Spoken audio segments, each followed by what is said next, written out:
Lo que yo he investigado recientemente tiene que ver con la historia de dos personajes muy conocidos en la historia africana, en la historia yoruba. Se dice que los popoes tienen como antepasados más antiguos, digamos, un rey que se llamaba Lamaradú, que vivió en lo que es el territorio de la Meca. Y que ese rey Lamaradú tenía un príncipe heredero que se llamaba Oduduba. Este príncipe heredero se rebeló contra el islamismo y hizo algunas profanaciones de templos, destruyó imágenes del Islam, y eso les costó tener que salir de la Meca. No hay una certeza total pues, de que era de la Meca, pero eso hace parte de la tradición oral, ¿sí? Un poco de la mitología, pero los historiadores dicen que si no era de la Meca, de todas maneras era un sitio de norte de África muy cercano a Egipto, por ejemplo. Entonces que ellos tuvieron que salir de allá perseguidos por los islamistas hasta que llegaron a una ciudad que se llama Ile-Ife.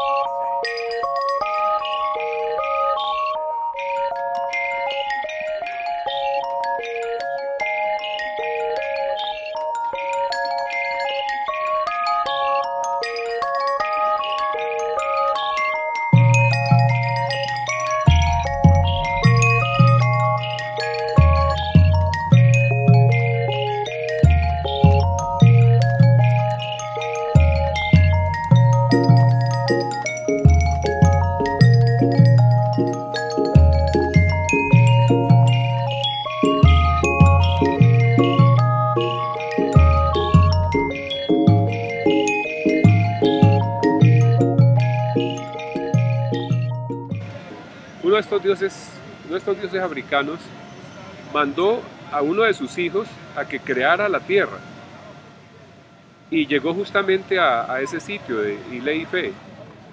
Que actualmente es... Ese es en Nigeria. Es en Nigeria, sí. Es en el norte de Nigeria. Llegó a ese sitio que era Ile-Ife, pero dice que este hombre le gustaba mucho el vino de palma, se emborrachó y no cumplió pues con la misión que le había encomendado el padre. Entonces fue mandado otro, que se supone que era Obatalá. Entonces este fue el que hizo la misión de crear la tierra a partir de una cantidad de polvo o de tierra, en la cual aparece la figura de un gallo que esparce la tierra. Entonces ya hay como donde apoyarse, donde poner pie firme, y a partir de ahí se crea el ser humano, ¿no? Y pues esos son como los antecesores de la raza humana, los cuales se dispersaron luego por toda África creando distintos reinos. La principal, la familia Yoruba, pero hay otros reinos que en este momento no recuerdo los nombres. Y uno de esos, por ejemplo, Oduduwa, se dice que tuvo 7 hijos entre hombres y mujeres, que eran príncipes y princesas desde luego, y cada uno de ellos creó un reino. Y uno de esos era precisamente Olu-Popó, y a partir de allí se desprendieron otros reinos, ¿no? Se creaban otros reinos, se fueron transformando, hasta, pues sí, tener como resultado los Popó de acá, que fueron esclavizados, fueron capturados en lo que es en este momento la desembocadura del río Volta, ¿no? En la parte alta del río Volta.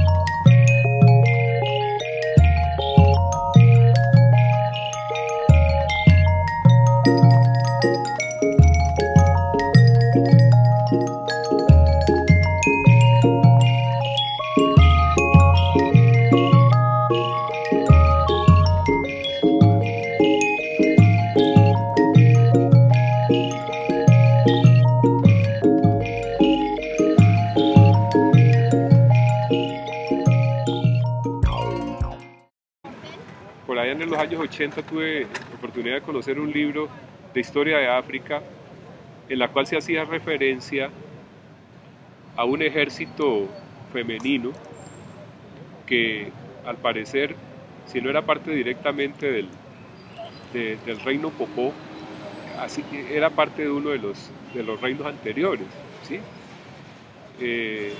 Eran unas mujeres, ¿sí? Que ejercían las armas y eran muy feroces. Y bueno, cuando pienso en eso, cuando me acuerdo de que fue principalmente mi bisabuela la que consiguió dinero para pagar una tierra a la cual no tenían acceso, de alguna manera yo dije, bueno, esta mujer debe tener ancestros de esas guerreras africanas, ¿no?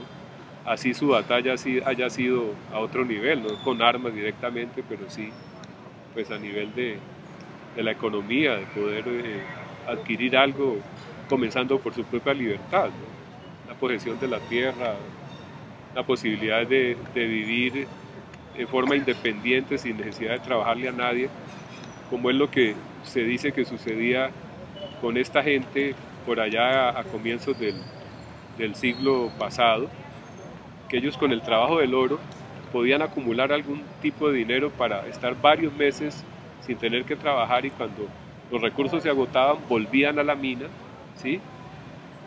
Una de las características es que nunca fueron agricultores, siempre compraban lo que consumían.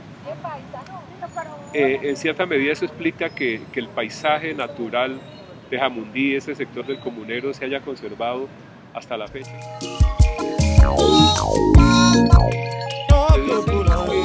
Realmente en lengua yoruba, Popó lo que significa es descendiente de reyes, pero pues nos ha caído esa mala suerte de que no sé a partir de qué momento se comenzó a usar el apellido Popó con esa connotación que usted menciona. Entonces cuéntenos un poquito sobre la demanda. ¿Quién interpuso la demanda? No, la demanda no se ha interpuesto. Ahí es una propuesta, ¿sí? de argumentar violación de un derecho fundamental como es el derecho al buen nombre, que pues está consignado en la Constitución Nacional de este país, ¿sí? Y que pues eso que ha hecho la Academia es una flagrante violación a ese derecho fundamental. Lo que pasa es que la mayoría... Sobre todo un error histórico y etimológico, porque si usted se va al origen y digamos a la etimología de la palabra e investiga, pues tendrían que haber reconocido que la connotación que usted dice que es hijos de reyes. Ajá. Entonces ahí podría haber también pues como una inconsistencia histórica en la cual ha recaído España y la Real Academia al darle una connotación a una palabra que al contrario representa todo lo opuesto. Claro, claro. Precisamente es que documentar esa información es uno de los objetivos que yo por lo menos me he planteado. El hecho de que haya un sacerdote jesuita, como dije, Alonso de Sandoval, que haya registrado en un libro que se llamaba Instauranda, que fue, pues que para poder ser publicado debió ser aprobado y desde luego leído por un gran número de obispos, el obispo de Cartagena, el obispo de Sevilla, España, el obispo de Popayán, muchos obispos, porque era la época de la Santa Inquisición. Entonces es muy extraño que a pesar de que desde el año 1600, ese libro se publicó por allá en 1600 algo, 1623, 25. Entonces, ¿cómo ese término popó como nombre de un grupo humano, mencionado desde tan temprana época, digamos, no haya quedado en ninguna parte, ninguna memoria de decir no tiene razón de ser de que la Real Academia incluya en el diccionario ese término como significando excremento humano? Es decir, eso es lo lamentable.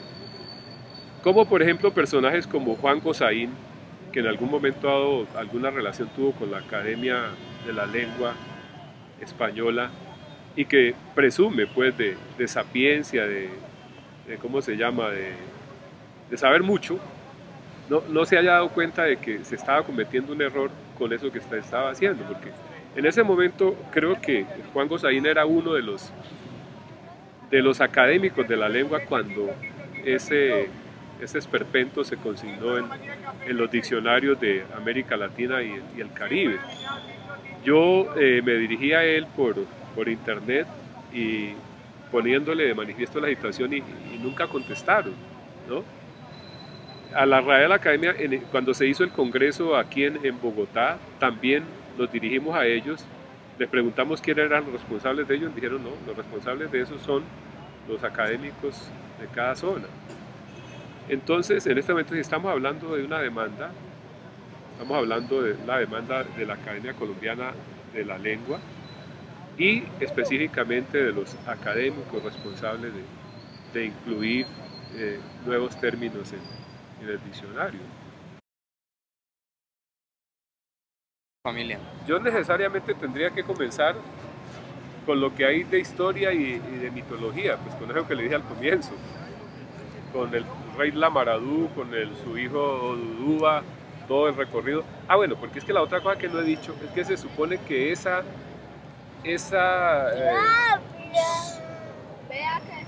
diáspora, digamos, que se produjo a partir de la Meca, eso fue 2000 años antes de nuestra época, ¿sí?